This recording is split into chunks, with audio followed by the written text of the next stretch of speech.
मैं doctor R.L. खोसरे, सहायक प्राध्यापक अर्थशास्त्र, चंदूलाल चंद्राकर, शासकीय महाविद्यालय धमधा, जिला दुर्ग, छत्तीसगढ़।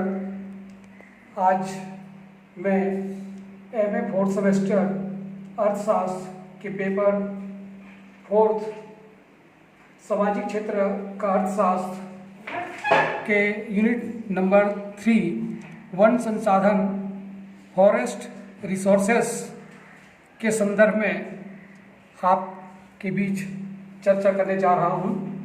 वन संसाधन चैप्टर को आज हम प्रमुख 5 बिंदुओं पर चर्चा करेंगे।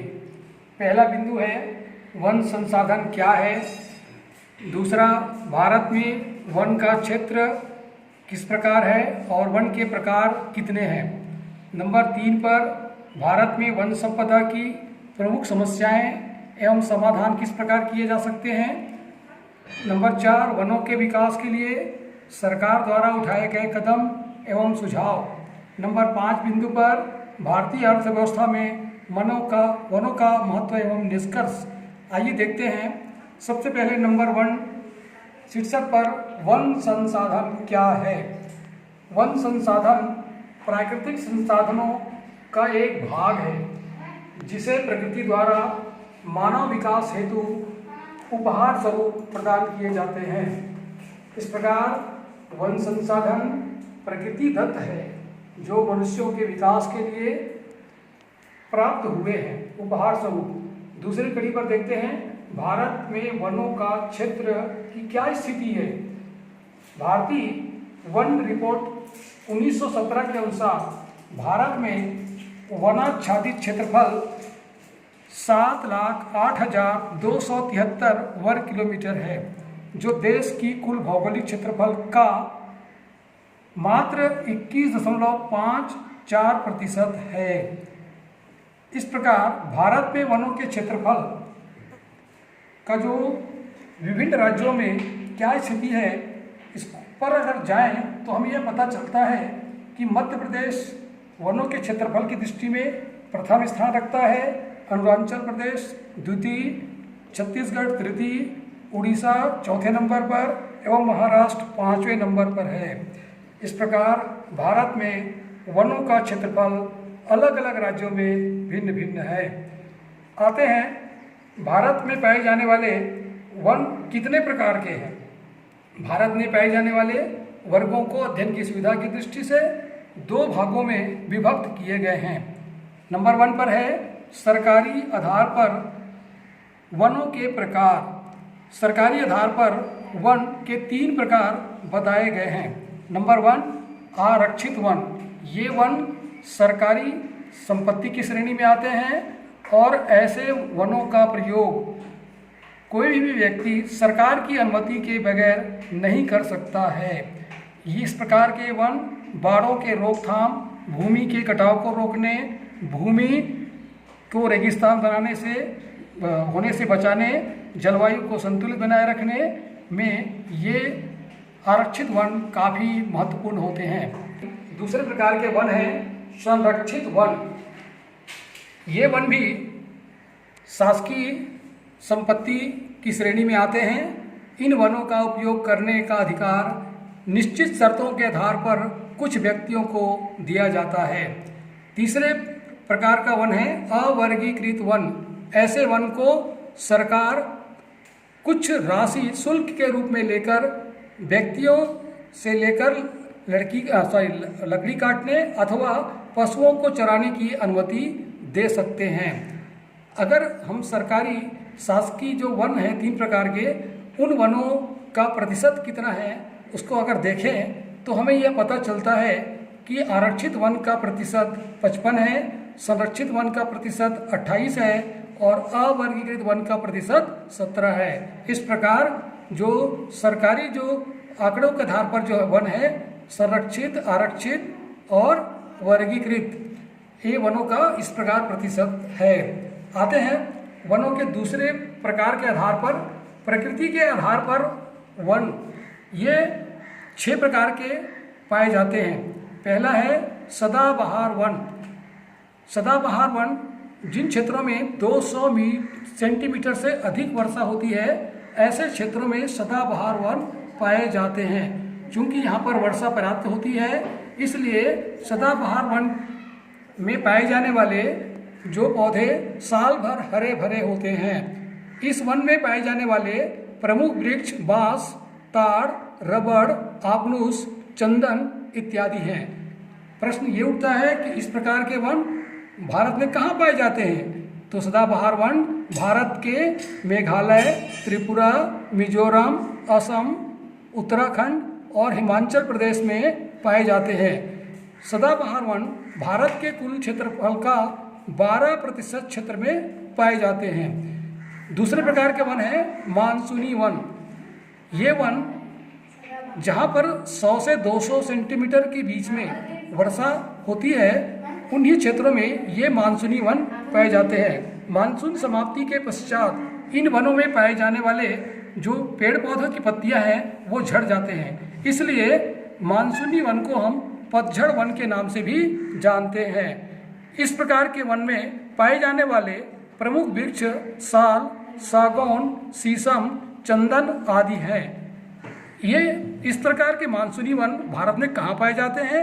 महाराष्ट्र, कर्नाटक, केरल, तमिलनाडु, उड़ीसा एवं आंध्र प्रदेश में पाए जाते हैं।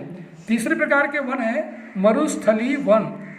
जिन क्षेत्रों में वर्षा 100 सेंटीमीटर से कम अथवा बहुत ही कम होती है, उन्हीं क्षेत्रों में मरुस्थली वन पाए जाते हैं। इन वनों में पाए जाने वाले वृक्ष कटीले होते हैं, जैसे बबूल, खजूर, नीम, आम, बेर व ताड़ के वृक्ष होते हैं।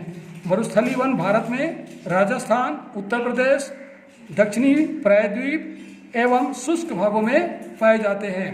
चौथे प्रकार के वन है पर्वतीय वन।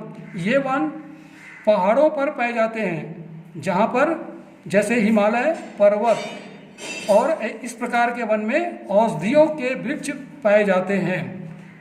नंबर 5वें प्रकार के वन है नदी तट के वन। नदी के किनारे किनारे तटीय स्तरों में क्षेत्रों में इस प्रकार के वन पाए जाते हैं। नदी तट के वन में पाए जाने वाले प्रमुख वृक्ष इमली, जामुन, शीशम, खैर इत्यादि हैं। 6वें नंबर के वन है डेल्टाई वन। ये वन गंगा, यमुना, गोदावरी, ब्रह्मपुत्र जैसी विभिन्न नदियों के द्वारा समुद्र में पानी जहाँ पर समुद्र में छोड़ा जाता है, जिसको हम डेल्टा क्षेत्र कहते हैं, उन क्षेत्रों में ये इस तरह के डेल्टाई वन पाए जाते हैं, जहाँ पर ज्वार के द्वारा लाई गई उपजाऊ मिट्टियों से इस प्रकार के वन दिखाई देते हैं। इसलिए इसे हम ज्वार प्रदेश का वन भी कहते हैं। कि तीसरी कड़ी के अंतर्गत भारत में वन संपदा की प्रमुख समस्याएं कौन कौन सी हैं तथा इनके समाधान किस प्रकार कर सकते हैं पर चर्चा करते हैं। वन संपदा की पहली समस्या है वनों के क्षेत्रफल का कम होना। वन के क्षेत्रफल की कमी होने के पीछे मुख्य कारण वन क्षेत्रों का आबादी बढ़ने के कारण वनों का काटा जाना तथा वनों को काट करके कृषि योग्य भूमि बनाया जाना, जिससे वनों का क्षेत्रफल धीरे धीरे कम होता जा रहा है। ये हमारी एक समस्या है। दूसरी समस्या पहाड़ी क्षेत्रों में अधिकांश वनों का होना, जो कि दुर्गम स्थान होते हैं, जहाँ से आवागमन का साधन न होने के कारण जहाँ पर इमारती लकड़ियाँ वन प्रति क्षेत्रों में हैं, उनको प्राप्त नहीं किया जा सकता, जिससे सरकार को आय की प्राप्ति नहीं हो पाती है। तीसरी समस्या है वनों का असमान वितरण होना। जैसा कि हमने पहले भी देखा है कि भारत के विभिन्न राज्यों में वनों का क्षेत्रफल एक समान नहीं है। अतः आवश्यकता इस बात की है कि वृक्षारोपण के माध्यम से समस्त राज्यों में जहाँ पर प्लाट जो खाली हैं, जिसको हम जैसे घास जमीन बोलते हैं, जहाँ पर आबादी नहीं विकसित हुआ है, ऐसे क्षेत्रों पर सरकार के द्वारा वृक्षारोपण के माध्यम से वन के क्षेत्रों का विकास किया जाना चाहिए। चौथी समस्या है वन क्षेत्रों में परिवहन सुविधाओं का विकसित ना होना, जहाँ पर जंगली क्षेत्र हैं वहाँ पर पहाड़ी क्षेत्रों में आवागमन की सुविधा नहीं होने के कारण भी वन क्षेत्रों का विकास नहीं हो पाया है। अतएव आवश्यकता इस बात की है कि पर्वतीय एवं जंगली वनों के क्षेत्रों में आवागमन की सुविधाओं को बढ़ाया जाना चाहिए। अगली समस्या है वनों में वृक्ष को काटने की परंपरागत तकनीक का अपनाया जाना। सरकार के द्वारा जहाँ पर वनों में इमारती और अन्य आवश्यक जो वृक्ष हैं जो समय पर काटे जाते हैं वो भी पुराने परंपरागत तकनीकी के कारण काटे जाते हैं, जिससे व्यय अधिक होता है और लाभ कम हो जाता है। इसलिए आवश्यकता इस बात की है कि वनों में वृक्षों को काटने के लिए एक नवीन तकनीक अपनाए जाने चाहिए। अगली समस्या है, चूंकि आजकल ग्राम से शहरीकरण की प्रवृत्ति को बढ़ावा मिल रहा है, नगरीकरण की प्रवृत्ति को बढ़ावा मिल रहा है, जिसके कारण भी लोगों के द्वारा वनों को काट करके नए नए नगर विकसित किए जा रहे हैं, जिसके कारण भी हमारे वन संपदा का क्षेत्र कम होता जा रहा है। अतएव इस दिशा में यह भी प्रयास किया जाना चाहिए कि नगरीकरण की प्रवृत्ति वनों के क्षेत्र में न किए जाएं, बल्कि मैदानी क्षेत्र जहाँ पर जगह प्लाट खाली हो वहाँ पर विकसित किए जाने चाहिए। आते हैं चौथे बिंदु पर, वनों के विकास हेतु सरकार द्वारा उठाए गए कदम। स्वतंत्रता प्राप्ति के पूर्व सर्वप्रथम ब्रिटिश सरकार के द्वारा 1894 में एक वन नीति बनाई गई थी। इस नीति के तहत वनों के देखरेख के लिए विकास समिति तथा हर प्रांत में वन विभागों की स्थापना की गई थी। स्वतंत्रता प्राप्ति के पश्चात सर्वप्रथम 1950 में एक केंद्रीय वन बोर्ड की स्थापना की गई और इस बोर्ड की सिफारिश के आधार पर 31 मई 1954 को वनों के संबंध में एक नवीन वन नीति बनाई गई। इस नीति में मुख्यतः वनों के क्षेत्रफल को बढ़ाने, वनों को सुरक्षित रखने, वनों के संबंध में अनुसंधान करने पर जोर दिया गया था। लेकिन इस नीति में अपने उद्देश्यों को प्राप्त करने में यह नीति अपने उद्देश्यों को प्राप्त करने में असफल रही है। फलस्वरूप 7 दिसंबर 1988 को एक नवीन नीति घोषित की गई, जिसके प्रमुख 3 उद्देश्य थे। पहला, पर्यावरण के क्षेत्र में स्थिरता लाना। दूसरा, जीव जंतुओं एवं वनस्पतियों की धरोहर की रक्षा करना। तीसरा, लोगों की बुनियादी आवश्यकताओं को पूर्ण करना था। इसके पश्चात पृथ्वी में पर्यावरण प्रदूषण की बढ़ती समस्या को ध्यान में रखते हुए पर्यावरण को सुरक्षित करने के लिए संयुक्त राष्ट्र का एक सम्मेलन रियो डी जेनेरो, जो कि ब्राज़ील में है, 3 जून से 14 जून 1992 में हुआ था, जिसमें 178 देशों के प्रतिनिधियों ने भाग लिया और इस सम्मेलन में एक विश्वव्यापी योजना को स्वीकार किया गया तथा पर्यावरण संरक्षण की प्रतिबद्धता को दोहराई गई। वनों के विकास के लिए सरकार द्वारा निम्न कार्य किए जा रहे हैं। जैसे वनों में क्या क्या वस्तुएं हैं, इसका पता लगाने के लिए भारतीय वन सर्वेक्षण संगठन एवं एक वन अनुसंधान संस्थान की स्थापना की गई है।